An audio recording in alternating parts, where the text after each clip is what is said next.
یہ جناب ایک سوال ہے، دو سوال رہ گئے بس میرے۔ ہوں ایک سوال ہے یہ کہ جیسے قرآن مجید میں ہے کہ آدم علیہ السلام نے جب اللہ تعالیٰ نے ان کو بنایا اور ان سے گناہ ہو گیا، پھر ان کو گناہ کے بعد زمین پہ بھیج دیا گیا۔ جی جی سر۔ تو جناب، تو دیکھا جائے کہ گناہ تو انہوں نے کیا تھا، باقی کسی انسانوں نے تو نہیں کیا تھا۔ تو ہوں۔ اس کی وجہ سے باقی انسانوں کو کیوں مطلب کہ یہاں پہ تو دھرتی پہ بھیجا یہ کوئی گیا؟ سزا تو ہو رہی ہے نا، یہ ہم زمین پہ آئے ہیں، یہ کوئی سزا تو ہو رہی ہے، جناب، ہمیں سزا تو اللہ نہیں۔ تعالیٰ نے تو مطلب جنت کے لیے ہمیں بنایا تھا نا، ادھر ہی رکھا تھا۔ تو ایز اے مطلب تو انہوں نے تو ادھر اللہ تعالیٰ نے گناہ کے اللہ تعالیٰ نے جنت اس کے لیے بنایا ہے جو طاعت کرے۔ جنت اب بھی ہے، ہم اگر طاعت کریں، گناہ نہ کریں تو جنت جائیں گے، ٹھیک ہے نا۔ وہ جنت جو تھا وہ دنیائی جنت تھا، وہ اخروی جنت نہیں تھا۔ جو ایک ایسا جنت تھا جو آخرت میں جو جنت ہوتی ہے وہ آدم علیہ السلام کی جنت سے بہت بہتر ہے۔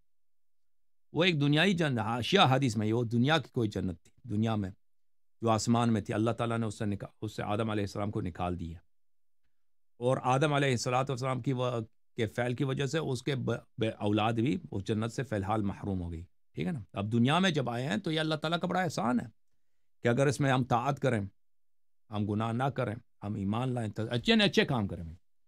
اللہ تعالیٰ نے ہم سے کوئی یہ تو نہیں مانگا کہ ہم بھائی کوئی ناممکن کام کریں، جیسے کوئی کسی پہاڑ کو اکاڑ دیں، نہیں۔ اللہ یعنی تم اچھی زندگی گزارو، لوگوں پہ ظلم نہ کرو، ماں باپ کی خدمت کرو، کسی کا حق نہ کھاؤ، بے گناہ لوگوں کو قتل نہ کرو، ٹھیک ہے نا۔ بہن بھائی کے ساتھ اچھا رویہ، جھوٹ نہ بولو، کہ پڑوسی کے جو ماں بہن ہے، پڑوسی کی بیوی ہے، اس کے ساتھ تم بری نظر سے نہ دیکھو، یہ تو سب اچھی باتیں ہیں، ٹھیک ہے نا۔ جی جی جی جی یہ کام کرو گے تو تم جنت میں جاؤ گے۔ تو اللہ تعالیٰ نے یہ جو دنیا میں ہمیں رکھا ہے، یہ کوئی عذاب نہیں ہے۔ اللہ کے پیارے نبی صلی اللہ علیہ وسلم اسی دنیا میں تھے، جی وہ جی تو بے شک۔ عذاب میں تو نہیں تھے نا۔ اہل بیت علیہ السلام جی اسی دنیا میں تھے، حضرت عیسیٰ علیہ السلام، موسیٰ، انبیاء سب اسی دنیا میں تھے نا۔ انہوں نے اچھے کام کیے، جنت، اور حضرت آدم علیہ السلام کی جنت سے ان کو بہتر جنت ملے گی۔